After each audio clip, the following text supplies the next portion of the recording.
Y sumamos ahora a este análisis al doctor Mario Paz Castain, ex senador, actual vicepresidente del partido Patria Querida, también analista, doctor en ciencias jurídicas. ¿Cómo está, doctor?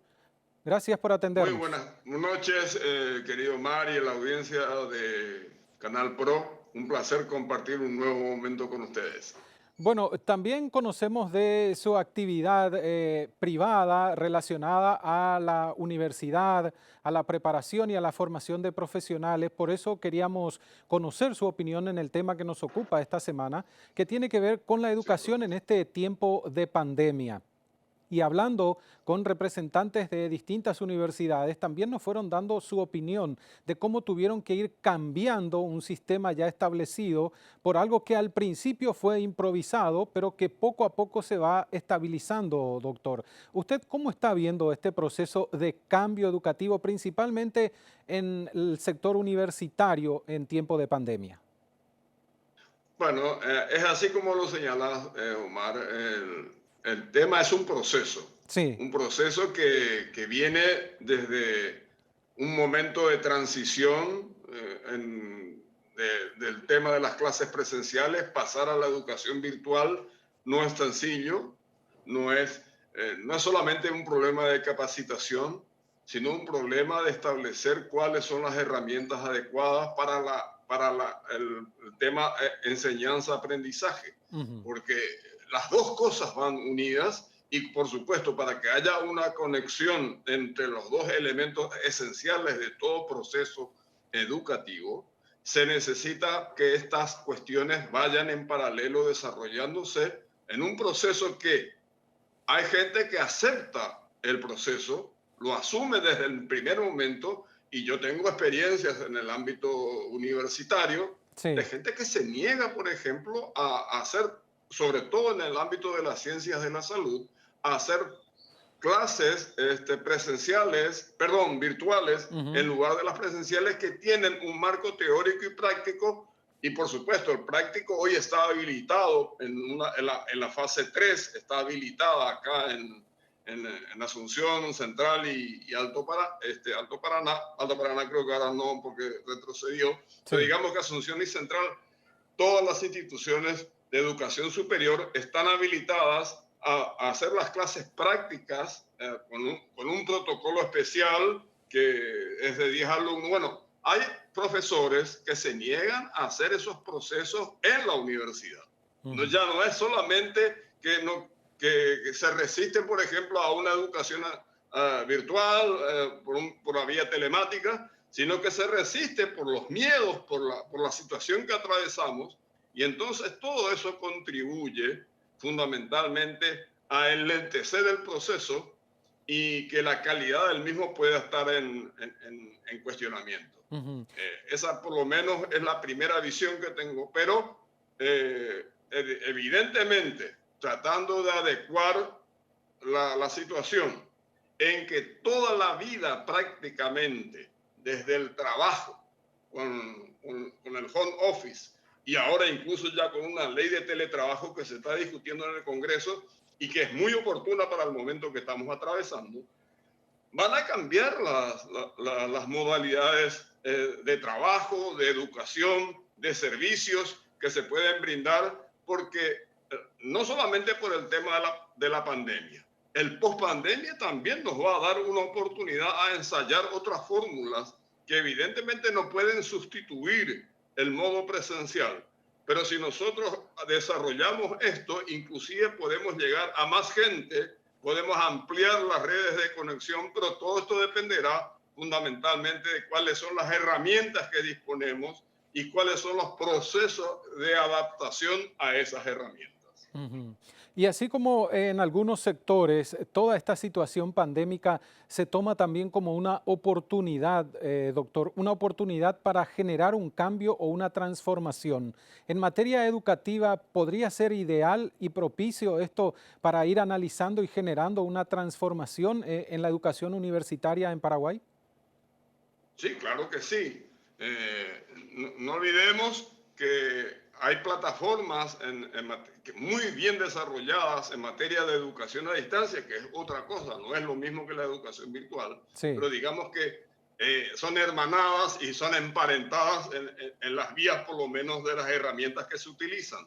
Y la educación a distancia ha tenido un desarrollo muy fuerte y ha logrado incorporar, por ejemplo, distancias insuperables de continente a continente, y se Ujú. han dado fórmulas interactivas que hacen que las clases y el desarrollo de las mismas tengan casi la misma viveza, la misma actividad, la misma transmisión, te voy a decir, de los conocimientos que una clase presencial.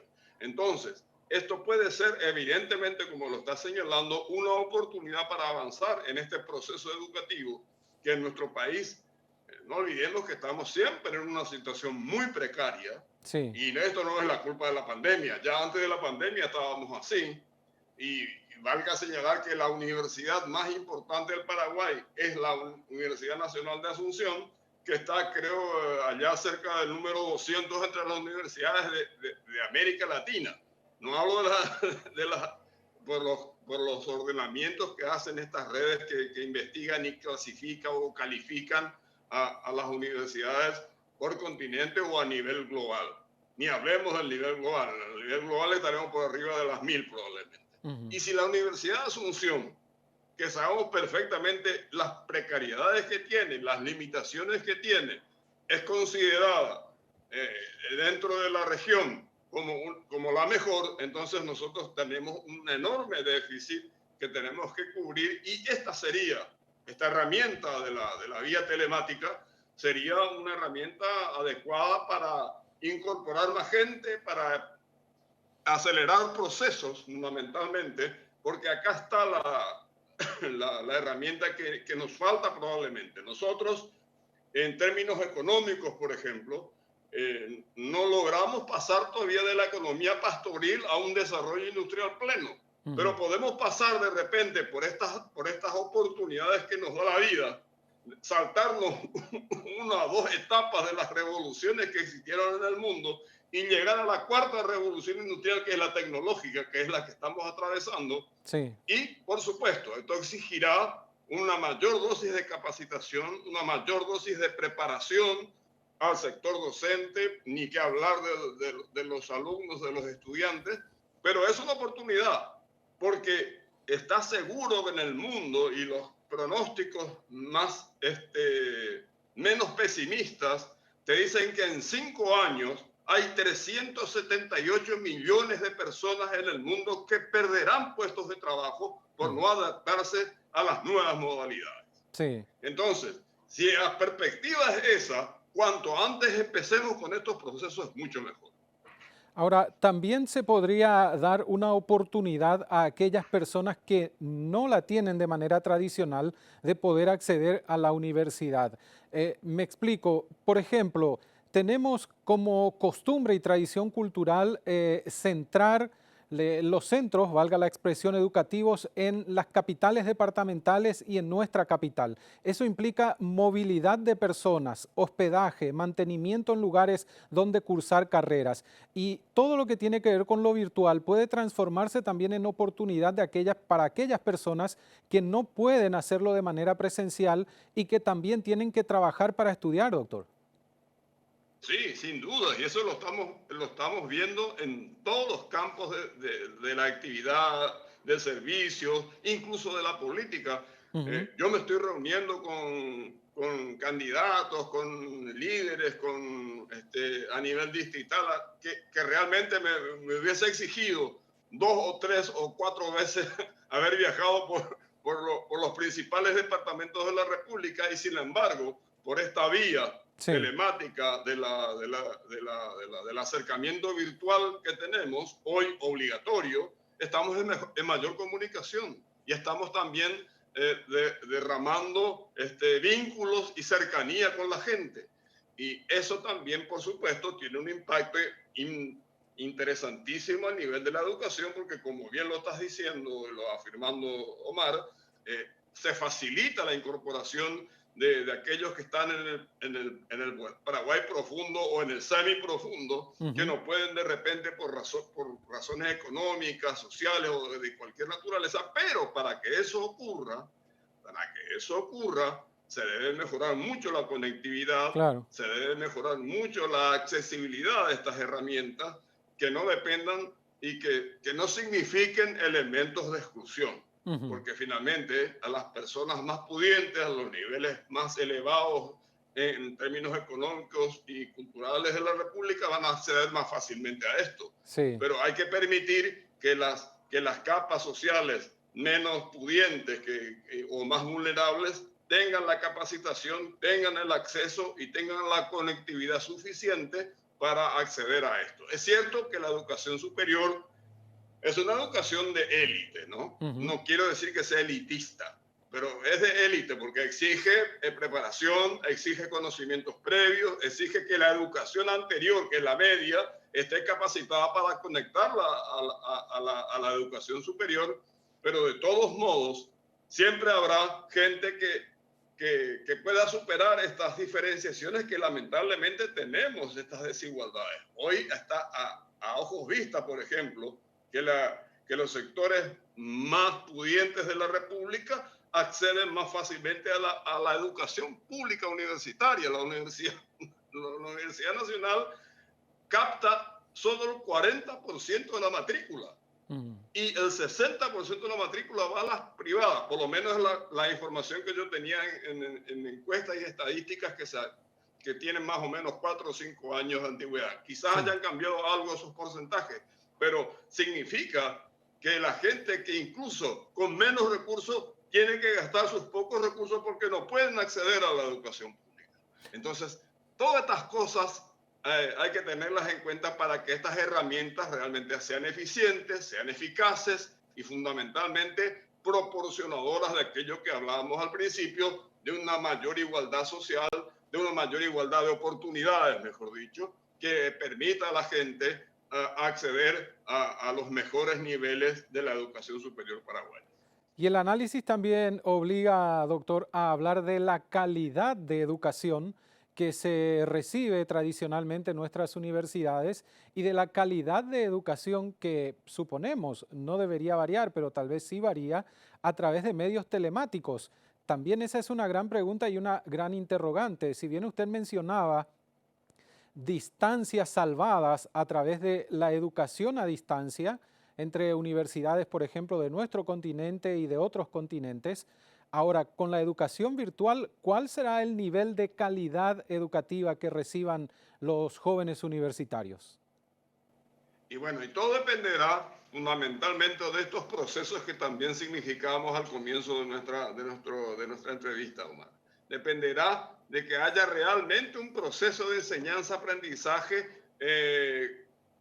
comparativa y conectivamente desarrollado en paralelo para que este proceso sea realmente de utilidad tanto para el docente, que Ujú. no está muy capacitado todavía para estas herramientas, y hasta hablo en casos personales. A mí me ha costado adaptarme. No es lo mismo enseñar. Yo estoy acostumbrado a un desarrollo de, no sé, unas varias décadas, para no hablar de con precisiones cronológicas, pero unas cuantas décadas de vida docente en carácter presencial. En aula. Bueno, y de repente me vi obligado a hacer unos cuantos cursos de doctorado, intervenir como docente en los mismos, Sí. en modo virtual, y no es la misma cosa. Necesitas realmente un proceso de adaptación de cómo llega tu mensaje, de cómo llegan los conocimientos, de cómo podés intercambiar y hacer interactiva esa conectividad que tenés con los estudiantes. Que realmente en el modo virtual se frustra un poco la interacción, pero se puede suplir eso con unas plataformas que favorezcan mucho más esa interrelación, esa intercomunicación entre el docente y sus alumnos. Ujú. Y también usted mencionaba, tenemos inconvenientes entre universidad pública y universidad privada. Nivel, calidad, ahí entran también los costos, muchos factores para analizar de manera permanente. Hace un par de décadas teníamos apertura de universidades A decir de algunos críticos también aparecían como hongos algunas universidades privadas, algunas se diluyeron en el tiempo, no continúan, otras se cimentaron. También esto va a requerir todo lo que está ocurriendo, una transformación. ¿Se podría dar un análisis general de todo este proceso de acreditación de carreras, habilitación de universidades, doctor? Sí, claro que sí. Y muchos que estábamos en esos momentos de transición, hablo del 2003 al 2012 o Sí, 2013, más o menos, esos 10 años, sí, donde prácticamente de 15 o 20 universidades que componían el universo de la educación superior a nivel universitario y probablemente unos 10 o 15 institutos superiores, se pasaron a más de 54 universidades entre públicas y privadas, sí. eh, siendo la mayoría más de 40, 44, no recuerdo bien los números, de origen privado, y el resto las públicas que fueron abriendo sus filiales en el interior, y, y duplicado, triplicado también la cantidad de institutos superiores. Pero nosotros sabíamos que en esos momentos del auge de esta práctica, de esta fiesta de la difusión y la dispersión de las instituciones de educación superior, iba a tener un decantamiento natural por Ujú. los procesos que producen esto que señalabas, la autoevaluación, los procesos de acreditación, de certificación de carreras, que iba a ir acotando, y aquellas que realmente sean las eficientes, las que cumplen las normas, las que van transmitiendo no solamente con buenos profesores, sino también con una buena infraestructura. Aquellas, por ejemplo, universidades o institutos superiores que están aplicados a las ciencias de la salud, desarrollando laboratorios, sedes de hospitales para trabajar realmente como se debe trabajar una carrera de medicina, una carrera de odontología y las otras carreras de la salud, que hoy vemos las necesidades perentorias que tiene esta pandemia, si desnudó muchas debilidades nuestras, muchas Sí. desigualdades nuestras. También nos decide que en el país no hay más de 350, creo que escuché por ahí ese número, de terapistas, o Ujú. sea, intensivistas, y esto no se forman. Y el número de biólogos y bioquímicos no es un número muy trascendente.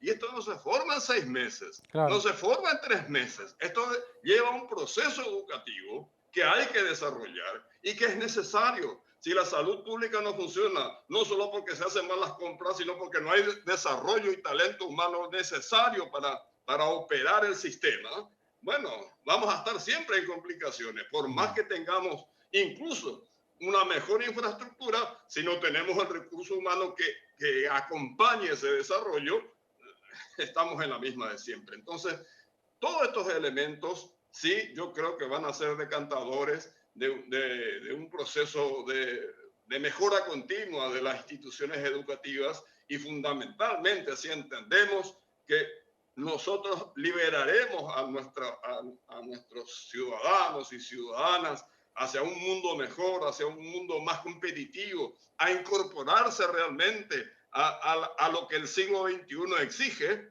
en la medida que tengamos una educación superadora. Sí, y ahí entramos en el campo que usted muy bien siempre analiza, que tiene que ver con la política y la voluntad política para poder llevar adelante estos cambios transformadores que necesita nuestro país. Y por último, doctor, Sí. consultarle, ¿qué nivel de profesional está entregando la educación actual de nuestro país? Hay muchos factores, seguro, para analizar en el camino de formación de una persona como profesional, pero ¿qué nivel de profesional entrega la educación para desarrollarse en Paraguay y para poder desarrollar la sociedad paraguaya? Y mira, yo te voy a decir que por lo menos yo voy a hablar del campo que yo conozco mejor, que es el de las ciencias sociales, ¿no? Sí, Y fundamentalmente del ámbito del derecho. Mucho hemos hecho para que esto sea un desarrollo realmente natural y mejorado, pero mucho desde la autodisciplina, ujú, desde el voluntariado propio, sí, desde la desde como de la autorregulación, en el sentido, yo necesito esto, yo necesito capacitarme, pero no porque los medios y las instituciones me hayan dado la oportunidad de hacerlo, sino porque yo, si quería ser competitivo, me veía obligado no a estudiar en un dictado, por ejemplo, sino a estudiar en los libros, no en los manuales, sino en los libros de contenido, por lo menos aquellas materias trascendentales, los que tenían la oportunidad de hacerlo. Y porque no todos pueden acceder también a una bibliografía internacional o regional que tiene su costo y no todos pueden acceder a esos costos, pero hoy hay muchas oportunidades, justamente con las bibliotecas virtuales, hoy se accede mucho más fácilmente que en mi época, que era Claro. casi imposible. Hoy ese desarrollo está a mano y es posible entregar, pero en general, contestando de pleno tu pregunta, hoy se está preparando gente todavía no mirando el siglo XXI. Ni a nivel de la educación inicial, ni de la media, y ni hablar de la superior. Sí. Quizás en algunas carreras, no quiero generalizar porque la generalización siempre entraña una mentira, porque hay excepciones, y hay excepciones muy valiosas que están trabajando en todos estos niveles, tanto en el inicial como en el medio o en el superior, pero el promedio general no es ese. El promedio general es que sale gente que no está preparada realmente, eficientemente, para enfrentar los retos que te da la vida, no solo en cuanto al desarrollo laboral o a la perspectiva de un buen trabajo, de una buena oportunidad de desarrollo personal, sino fundamentalmente lo que hace a la investigación, a la tecnología y al desarrollo necesario, que es fundamental y clave para un país que, como el nuestro, necesita lograr estos desarrollos sectoriales fundamentales para concretar realmente niveles superiores de vida y calidad de vida superior para toda la gente. Doctor, gracias por compartir su análisis con Canal Pro. Y muy agradecido, Omar, y un saludo a la audiencia de Canal Pro y como siempre a las órdenes de ustedes. Muchas gracias. Con nosotros el doctor Mario Paz Castain, ex senador, actual vicepresidente del partido Patria Querida, analizando lo que tiene que ver específicamente con formación universitaria esta semana en los especiales de ProNoticias. Educación en pandemia. Primera parte de un análisis sobre cómo la aparición del coronavirus también alteró el modo tradicional de impartir y recibir educación académica. Educación en pandemia.